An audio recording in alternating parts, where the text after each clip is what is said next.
Okay, we're recording. Wonderful. Well, what we're going to do is we're going to have to change out the grease in the grease gun.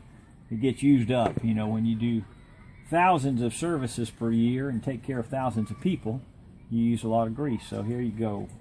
What we're going to do is we're going to be changing the cartridge in here. It's a cartridge style grease gun. It's a really heavy duty one. I think this might be a Lincoln.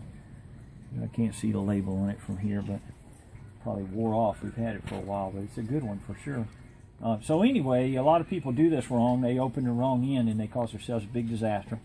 So what we're going to do here is we're going to unscrew this end a little bit, this top end here. Depending on who put it on last, it may be tight. We're going to unscrew it a little bit. And then what we're attempting to do is make a little room to let some air in here. Sometimes there's a cutout to let air in. This one here has an air bleeder thing, so we'll probably end up taking that out at some point in time. It's a Allen head or hex head, whatever you call those. Let's see if we don't. It might be a size that we haven't broken yet. So you can see our quality cobalt tool wasn't quite enough.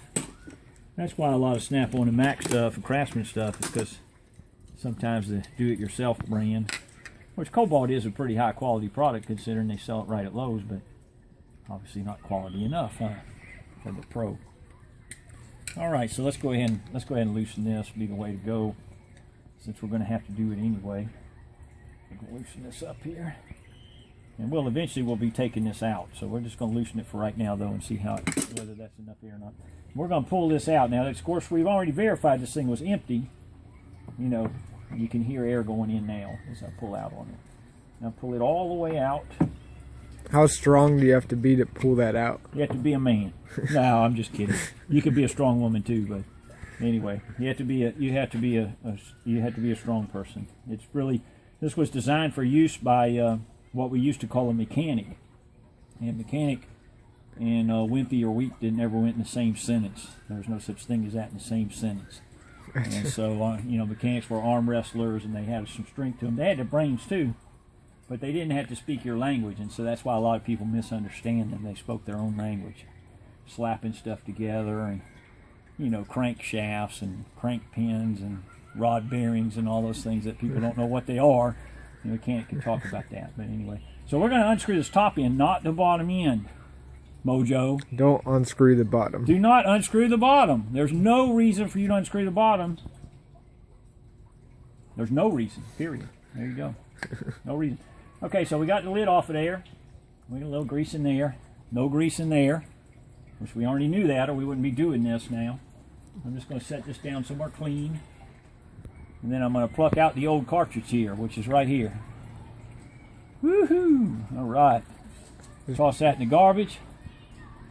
I'm going to take my new cartridge here. It's got a plastic cap on one end and it's got one of these like a tuna can on the other end. Except you don't need a key for it.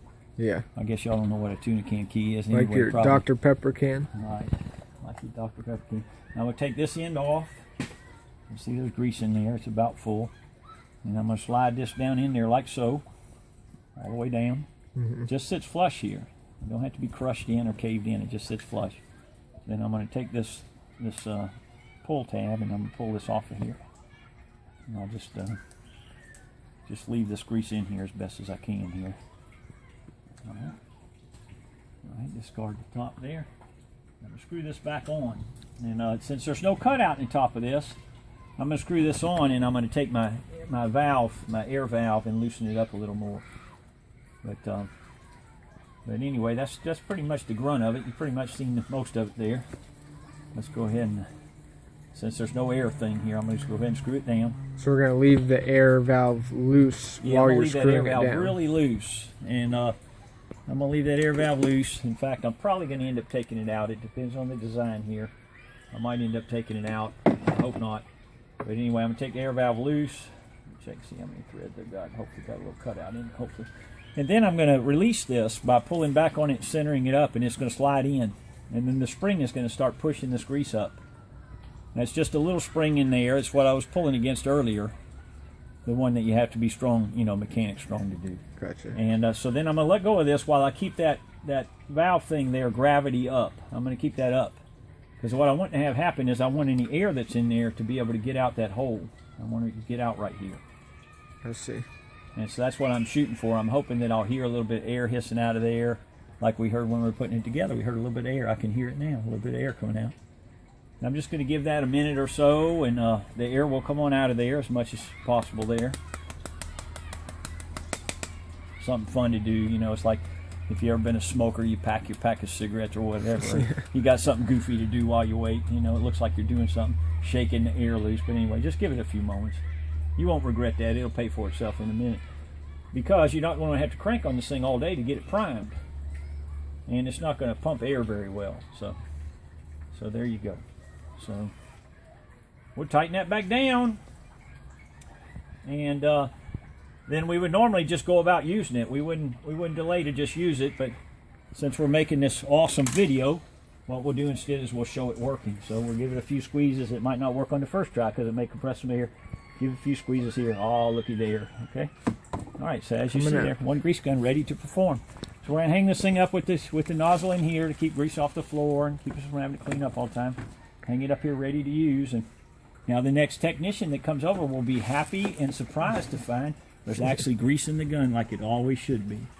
So if you have any troubles with this, you know, don't come ask me. Don't make me show you. Watch the video again. There you go. Good luck and have at it. You can do it.